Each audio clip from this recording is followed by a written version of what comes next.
ఒకసారి రేవంత్ రెడ్డి గారు గా మధ్య ఏం మాట్లాడారో మీరు చూడండి ఒకసారి మిత్రులారా. ఇదేనా ఇగో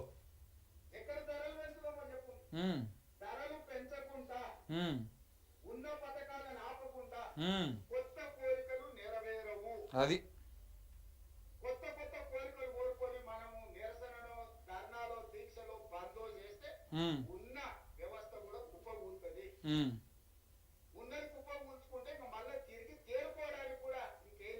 అట్లా ఏమంటున్నాడు క్లియర్గా ఏ ధర పెంచుకుందామో చెప్పుర్రి వెయిట్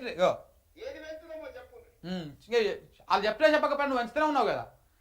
మొన్న మెట్రో రేట్లు పెంచినావు, అంతకుముందు రిజిస్ట్రేషన్ ఛార్జీలు పెంచినావు, ఇప్పుడు మద్యం రేట్లు పెంచినావు, అంతకుముందు బీర్ల రేట్లు పెంచినావు. ఎవరిని అడిగి పెంచుతున్నావు ఇవన్నీ? ఏ ప్రజలు చెప్పిర్రు, ఏ ఉద్యోగులు చెప్పిర్రు పెంచమని? మళ్ళీ ఆడికొచ్చి ప్రజలకు వచ్చి ఏం తెలియని లెక్క మీరు ఏం చెప్తే నేను అదే చేస్తా, మీరు ఏం పెంచమంటారో చెప్పండి అదే పెంచుతా అని చెప్పేసి ఆయన మాట్లాడుతూ ఉన్నాడు.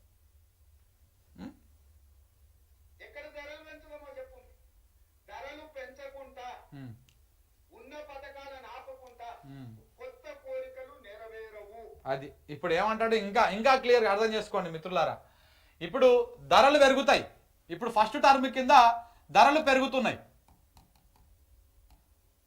ధరలు పెరగడము ఇది ఫస్ట్ విడత. ఇది మొదటి విడత కింద ధరలు పెరుగుతున్నాయి. రెండో విడత కింద ఉన్న పథకాలు బంద్ పెడతాడు. ఇప్పుడు పింఛన్ ఉంది, పింఛన్ 2000 ఇస్తున్నారు. కేసీఆర్ ఇచ్చిన 2000 ఇప్పటికి 2 నెలలకెళ్ళి అదే 2000 ఇస్తున్నాడు. ఆ 2000లో 1000 చేస్తాడు. కళ్యాణ లక్ష్మి వస్తున్నది, 1,16,000 రూపాయలు వస్తున్నాయి. ఆ 1,16,000లో 50,000 చేస్తాడు. రైతు భరోసా కేసీఆర్ 10,000 ఇచ్చిండు రైతు బంధు, ఈయన ఏదో 15,000 చేస్తా అని చెప్పేసి 12,000 చేసి ఉన్న వాళ్ళల్లా 0.5% మందికి 10% మందికి ఇస్తా ఉన్నాడు. దాంట్లో కూడా కోత పెడతాడు, దాంట్లో కూడా ఇంకా తగ్గిస్తూ ఉంటాడు. ఇట్లా ప్రభుత్వం ఇచ్చేటువంటి పథకాలను కూడా బంద్ పెట్టే కార్యక్రమం చేస్తాడు. నెక్స్ట్ ఇప్పుడేమో ధరలు పెంచుతున్నాడు. ఇప్పుడు ఆల్రెడీ మద్యం రేట్లు, మెట్రో రేట్లు, ఇవన్నీ రేట్లు పెంచిండు. నెక్స్ట్ ఇప్పుడు పెట్రోల్ రేట్లు, నిత్యావసరాలు, ఇంట్లో పప్పులు, ఉప్పులు, నూనె, ఇట్లాంటివన్నీ కూడా రేట్లు పెరుగుతాయి రేపు. పెరిగిన తర్వాత ఈ ధరలన్నీ పెరిగిన తర్వాత అప్పుడు ప్రభుత్వ పథకాలు ఏవైతుంటాయో వీటిని తగ్గించేటువంటి కార్యక్రమం చేస్తాడు. ఈయన వచ్చి కొత్తగా చేసేటువంటిది ఏం లేదు, కొత్తగా చేసేది ఏం లేదు. నిన్న ఎవరో ఒక ట్వీట్ వేసిరు, ఒక్క నిమిషం ఆగు, మరి ప్రజలను పిచ్చోళ్ళని చేసి పడేసినాం చివరికి. ఇగో చాలామంది పెడుతున్నారు. ఇగో కొత్త స్కీములు ఏం పెట్టలే, పాత ఇస్తలేదు, కొత్త పాలసీ లేదు, సాలరీస్ టైంలో ఇచ్చింది లేదు, పాత బకాయిలు ఎవరికి ఇచ్చింది లేదు, అయినను 1,72,000 కోట్ల రూపాయల అప్పు, మద్యం ధరలు పెంపు. ఇది తెలంగాణ రాష్ట్రంలో రేవంత్ రెడ్డి సర్కారు పనితీరు. ఒక కొత్త స్కీము లేదు, కొత్త పథకం లేదు, ఏ కొత్త ప్రాజెక్టులు ఈయన ప్రారంభించింది లేదు, అది ముంగల్కి పోయింది లేదు, దాని మీద రూపాయి ఆమ్దాన్ వచ్చింది లేదు, పాత స్కీములను కొనసాగించింది లేదు, గొర్రెల స్కీము బంధు పెట్టుకుంటూ పోయిండు. ఏది కూడా రైతు బీమా కూడా బంధు, పంటల బీమా కూడా బంధు, అన్ని బంద్ పెట్టేసిండు. కొత్త స్కీములు ఏమో వస్తలేవు, పాత ఏమో బంద్ పెట్టిండు. మరి ఇవేవి బంద్, అన్ని బంద్ పెట్టేసిండు. కొత్త పాలసీ కూడా ఒక్కటి కూడా లేదు. పోనీ ఏమన్నా ఉద్యోగుల కన్నా టైంకు శాలరీలు వేస్తున్నారా? అప్పట్లో పత్రికలు రాస్తాయి కదా, కాంగ్రెస్ పత్రికలు, 1వ తారీఖు వచ్చింది జీతాలు పడ్డాయో అని చెప్పేసి మొదటి 2 నెలలు రాస్తాయి. తర్వాత సేమ్ కథ, ఎప్పటి కథ లెక్కనే అయిపోయింది. అది కూడా ఏ 20 తారీఖు, 15 తారీఖు, 30 తారీఖు లోపల, 25 తారీఖు లోపల వస్తూ ఉన్నాయి జీతాలు. ఏం వస్తలేవు, టైంకి ఏం వస్తలేవు. 1 తారీఖు లోపలనే 1 తారీఖుకే టెన్షన్ ఏం పడతలేవు. అదే అయిపోయింది. ఈ అన్నిట్లనే ఉన్నాయి. పాత బకాయిలని ఎవరికి తెచ్చిన అప్పుకు ఏమో తీర్చింది లేదు.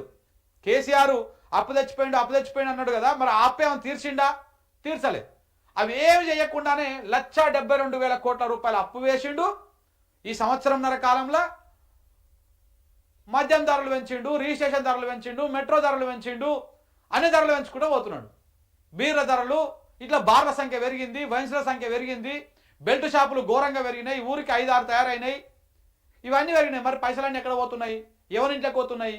ఈ తెచ్చినటువంటి 1,72,000 కోట్ల రూపాయలు ఎవరి జేబులు నిన్నాయి, ఎవరి గల్లపెట్టి నిన్నది? తెలంగాణ ప్రభుత్వం, రేవంత్ రెడ్డి గారు సమాధానం చెప్పాలి.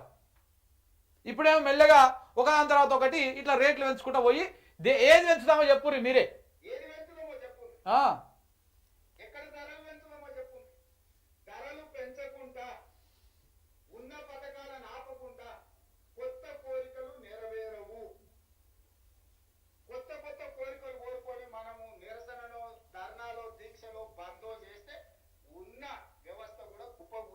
ఉద్యోగులను లిటరల్లీ బ్లాక్మెయిల్ చేయడమే ఇది. ఉద్యోగులని ఎవరైతే ఈయనకి ఏ ఉద్యోగులకైతే హామీలు ఇచ్చిండో ఆ ఉద్యోగులు ఇలా మా సమస్యలు తీర్చండి, మీరు ఇచ్చిన హామీలు ఇవి అని చెప్పేసి గుర్తు చేస్తే వాళ్ళని లిటరల్లీ బ్లాక్మెయిల్ చేయడమే ఈ కార్యక్రమం ముంగల పెట్టుకున్నాడు రేవంత్ రెడ్డి గారు.